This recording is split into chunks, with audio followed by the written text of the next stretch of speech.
In this video, I want to talk about the famous Uros Islands floating on the lake Titicaca in Peru. This place is amazing because it is unbelievable to imagine these small islands made from totora reeds on one of the highest lakes in the world. But at the same time, loads of tourists complain that this place is not authentic at all.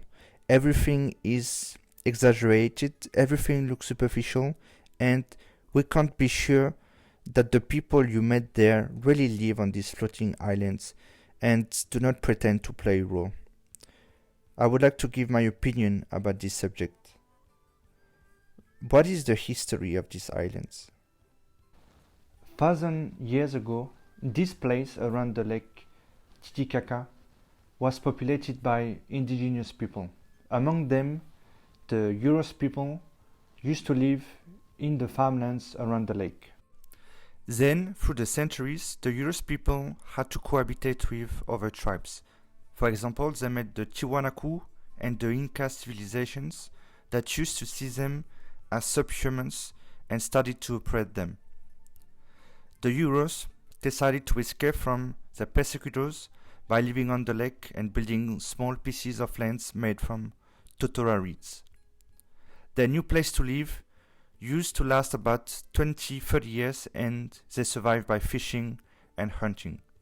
Until the 80s, the Uros Islands were located far from the lands, around 9 miles from Puno, the biggest city next to the lake.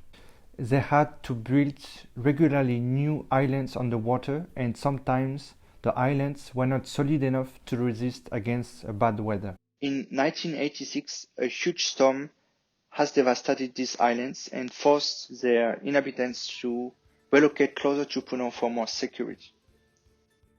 Now, living closer to a city with 100,000 inhabitants, it was more convenient for them to live since they had a better access to health centers by going sometimes to the mainland.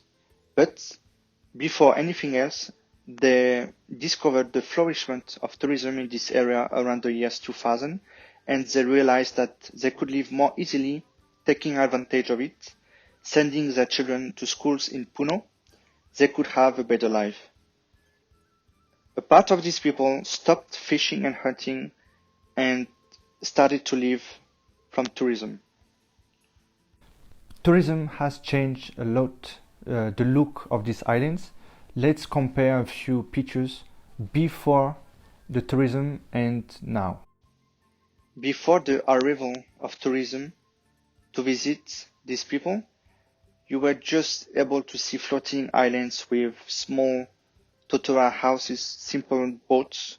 Nowadays, we observe a bunch of decorations, both with duck faces, watchtowers with shapes of animals, a large range of artisanal objects.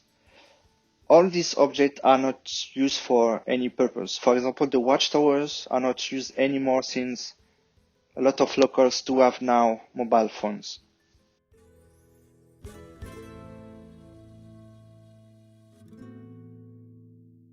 The place has changed to become like in a fairy tale to catch the eyes of the curious people. These islands have gone through a disneylandisation.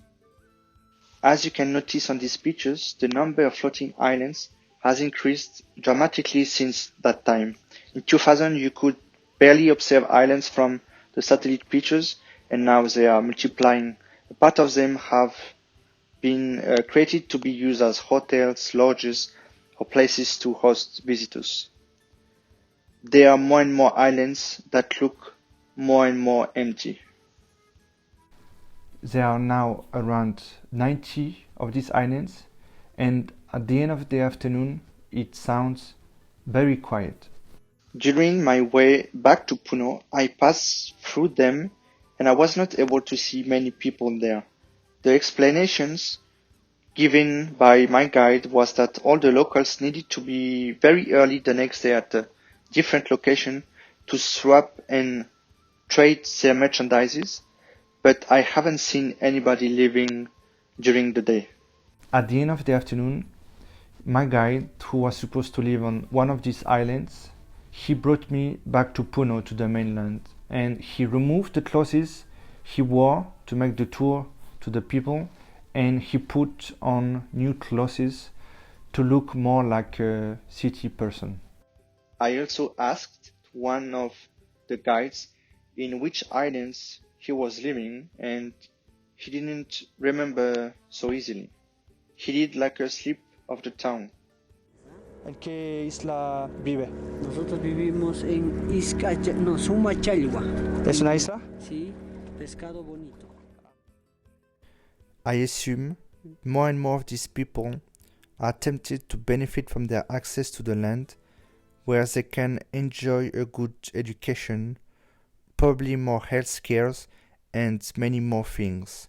But also, making visits to foreigners might represent a good financial help for them, so they might want to pretend to live on these Uros Islands and benefit from the city life.